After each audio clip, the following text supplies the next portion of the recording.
Smith machine reverse lunge or Smith machine deficit lunge. So first, get the bar set up properly by unhooking the bar and bringing it to the upper chest. Get into position with your feet directly under the bar. You can add a bit of a deficit or a little extra range of motion by standing on a plate or a small step like I have here. If you have access to a bit of elevation, add it. Train your weakest leg first and match the reps on the other leg. For glute emphasis, we're going to have a slight lean forward at the hip and a big step backwards. So think about closing the gap between your torso and your thigh.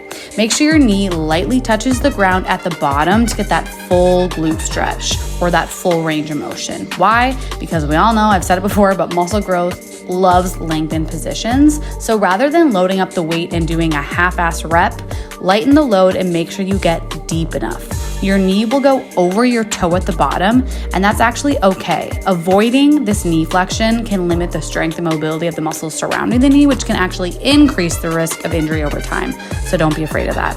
To break down the move even more, you'll notice the first thing I do is break at the hips. This is also known as a hinge. So I hinge at the hips and then lower. So first bend, then lower.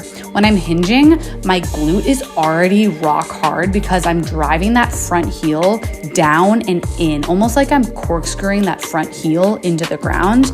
I try to keep that tension throughout the entire movement. Mind-muscle connection, baby.